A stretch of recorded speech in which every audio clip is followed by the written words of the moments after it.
Los cojines tailandeses tienen una sección transversal triangular y están hechos de capas de cojines más pequeños. Estos cojines más pequeños se pueden modelizar como si fueran prismas triangulares. Todos estos datos se muestran en la siguiente figura. Nos dan un cojín tailandés de 4 capas y un cojín tailandés cuya sección transversal es mostrada, que tiene 5 capas. A. Escribe el número de primas triangulares que hay en la capa inferior de un cojín de 4 capas. Acá tenemos el cojín de 4 capas. Nos hablan en la capa inferior. La capa inferior, vean, por el diagrama, es la que está en la parte de abajo.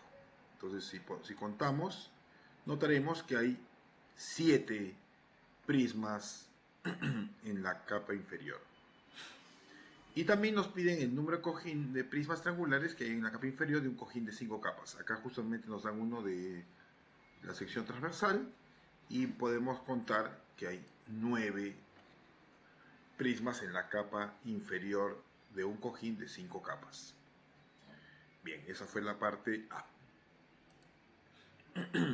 Mayuri se da cuenta de que el número de prismas triangulares que hay en la capa inferior de los cojines forman una progresión aritmética. Escribe el valor de la diferencia común de esta progresión. Justamente tenemos el de 4 capas y el de 5 capas, que tienen 7 y 9. Entonces podemos notar que la diferencia común es 2. ¿De acuerdo? Bien. Hay una expresión que dé el número de prismas triangulares que hay en la capa inferior de un cojín de n capas. Muy bien. Podemos notar que cuando tengamos un cojín de una capa va a ser solamente la parte superior, ¿sí? Y en la capa inferior va a haber justamente un cojín. ¿Está bien? Por eso U1 va a ser 1. Cuando hablemos de un cojín de una capa. Un cojín de 2 capas en la capa inferior tendrá 3. Un cojín de 3 capas en la capa inferior será 5. Un cojín de 4 capas, eso que hemos calculado, tiene 7 y uno de 5 capas tiene 9 en la capa inferior.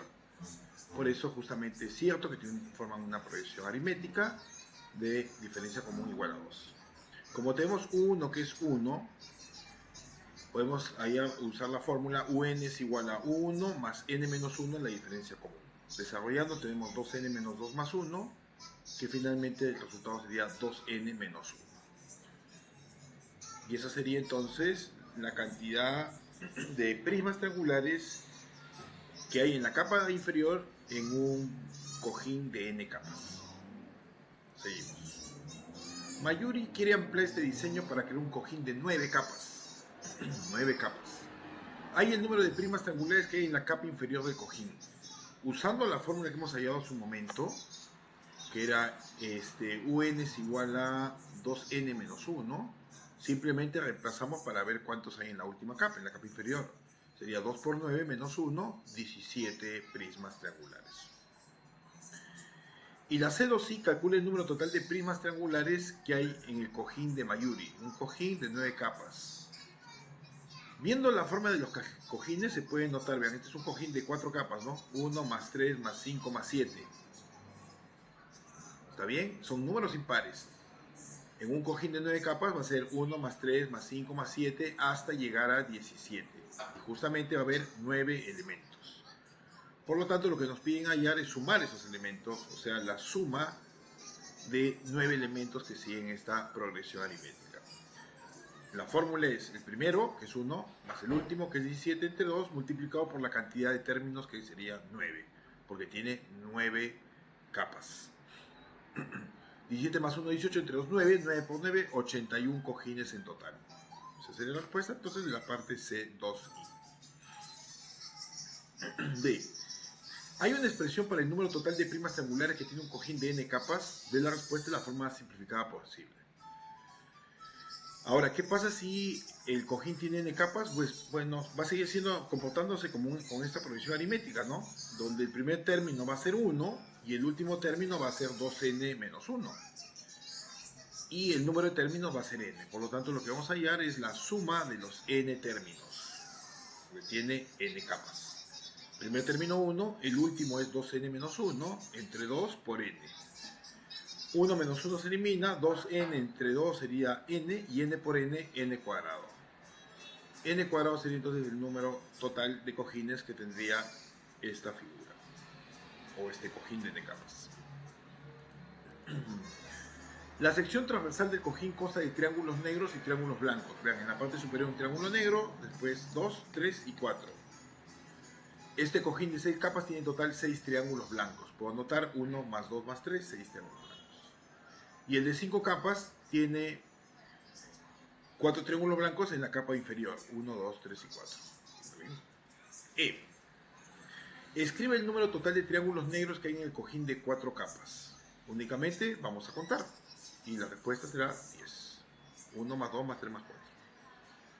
Y lo que podemos notar es que va aumentando de 1 en 1. Vean, si en una proyección aritmética de diferencia común 1. Luego, el número de triángulos negros que hay en cada capa forma una proyección aritmética. Lo acabamos de notar. Primer término 1, 2, 3, 4, hasta n, obviamente, ¿no? 5 capas, 1, 2, 3, 4, 5. N capas del 1 al n. Ahí simplifica una expresión que dé el número total de triángulos negros que hay en un cojín de n capas. Entonces lo que nos piden sumar es 1 más 2 más 3 más 4 hasta n. Y esto de acá, si lo vemos como una proyección aritmética, el primer término es 1, el último es n y hay n términos. Entonces la fórmula sería el primero, que es 1, más el último, que es n, entre 2, multiplicado por el número de términos, que es n. Y tenemos entonces el número total de triángulos negros para un cojín de n capas. El número total de triángulos blancos que hay en un cojín de n capas es n por n menos 1 entre 2. Recuerden que un cojín tiene triángulos negros y triángulos blancos. Utilizando la expresión dada y la respuesta que obtuvo en el apartado F, en el apartado F hallamos el total de cojines negros.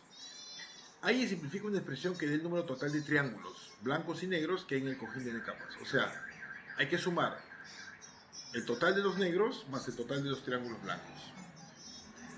La cantidad de triángulos negros lo hemos hallado 1 más n entre 2 por n.